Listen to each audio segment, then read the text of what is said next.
तो इस दिवाली आपने देख लिया सारे ज्ञानडुओं को जो लोग अपना ज्ञान पेल रहे थे कि भाई पटाखे नहीं जलाने, पटाखे नहीं फोड़ने। मैं सच बताऊं, इनके ज्ञान के कारण जो 4-5 हजार रुपए कम के पटाखे फूटने थे वो 10,000 रुपए अधिक फूट गए। पटाखे ना फोड़ो कहने वाले जमात को भारत की जनता ने, भारत के युवाओं ने इतने अच्छे तरीके से सीधा किया है कि ये जमात आजकल कहीं नजर ही नहीं आ रही। ये लोग जैसे लुप्त से हो गए।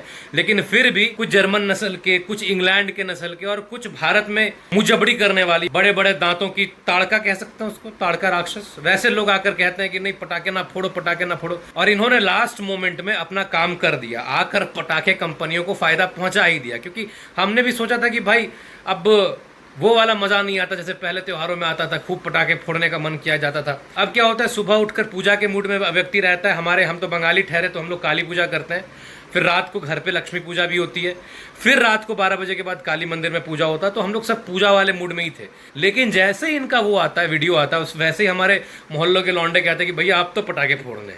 और विश्वास करो उसके बाद जो पटाखे फूटे, जो डिल डाल ढाई ढूई वाला आवाज आ रहा था, मतलब सुनने लायक था। पिछले चंद सालों में देखा गया कि दिवाली को मानो जैसे जितने ज्वेलरी कंपनी वाले हैं और जितने भी ये प्राइवेट एडवर्टाइजमेंट करते हैं लोग, इन्होंने जश्ने क्या होता है, जश्ने नूर नहीं, जश्ने रोशनी, तोहफाए, कुछ ऐसा करके बना दिया। मतलब हमारे त्योहारों को अरबीकरण कर दिया गया, अरबिक टर्म्स का यूज किया जाने लगा। जो लड़कियां ऐड में शामिल होती थी उनके बिंदी गायब हो गए, रंगोली गायब हो गया, पटाखे तो भाई कब के गायब हो चुके थे। लेकिन इस बार ऐसा आउटरोच निकल कर सामने आया ना, आप देखना जिन जिन कंपनियों में इस प्रकार के इन्फ्लुएंसर ऐड करते हैं, इस प्रकार के एक्टर ऐड करते हैं जो बिंदी नहीं लगाते और हमारे हिंदुई सभ्यता, हिंदुई परंपरा को न मानकर वीडियो बनाते हैं और या फिर ऐड शूट करते हैं, उनके कंपनियों की बिक्री ऐसे नीचे गिरने वाली है।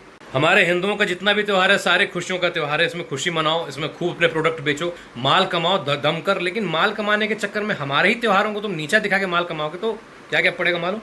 अब जैसे कि वो जर्मनी वाला, अब वो कह रहा था कि दिवाली में ये यूं पटाखे ना फोड़ो, ये वो फलाना ढिमकाना। लेकिन फिर क्या होता है कि उसको भी तो कोर्स बेचना है और दिवाली से बड़ा अवसर क्या हो सकता है। तो आ गया वो हैप्पी दिवाली विश करना था नहीं उसको, लेकिन चूंकि उसको अपना प्रोडक्ट बेचना था इसलिए लिख दिया नीचे में, देख लो। अब इसी जर्मनी वाले को अपना पॉपो मानने वाला ये शर्मा, ये सारा तो 4 कदम आगे निकल गया। ये दिवाली को बैकलैश देते देते, पटाखे फोड़ने वाले लोगों का मजाक बनाते बनाते हमारे हनुमान जयंती तक का मजाक बना दिया। कह रहा है कि हनुमान जयंती में हम लोग क्या करते हैं कि मस्जिदों के आगे पे नाच करते हैं। अरे भड़वे, आप ये वीडियो क्लिप, ये फोटोज देखो, ये स्क्रीनशॉट्स देखो, क्या इसमें ये झंडा फहराने वाला आपको सनातनी लग रहा है? और क्या वो जो पीछे का स्ट्रक्चर है क्या ये आपको मस्जिद लग रहा है? मतलब अपना भड़वागिरी चमकाने के लिए तुम लोग किसी भी हद तक गिर जाओगे बहन जो। करे कोई और नाम लगा दो हमारा, हमें इतना बदनाम करने का शौक तुम्हें। उसके ऊपर से आते हिरण्यकश्यपु की बहन, ये लंबे दांतों वाली, ये गांजा पीने वाली। इसके आवाज से मालूम चलता है कि ये गांजा पीती है, इसका गला फंसता है, कफ जमा हुआ है इसके पूरे फेफड़ों में। और उस गंदे फेफड़े से जब ये झूठ मूठ का हंसने का फेक ट्राई करती है, अरे भाई ये कितनी गिरी हुई प्रोपेगेंडा वाली है। मोदी है तो मुमकिन है वाला गाना आया था, उस पर डिसलाइक काउंट बता रही है ये। इसका बाप ढूंढता है वो डिसलाइक वाला नंबर। 2021 में यूट्यूब ने बंद किया हुआ इस फीचर को। नॉट इवन द क्रिएटर्स, उनको भी नहीं मालूम चल सकता है कि कितने डिसलाइक हुए। ये आखिर पटाखे में ज्ञान पेल रही है और ये जो 2-4 शब्द कहती हैं वो सारे शब्द कह के बहुत कूल बन रही है ये अंड खिल्ली बहन।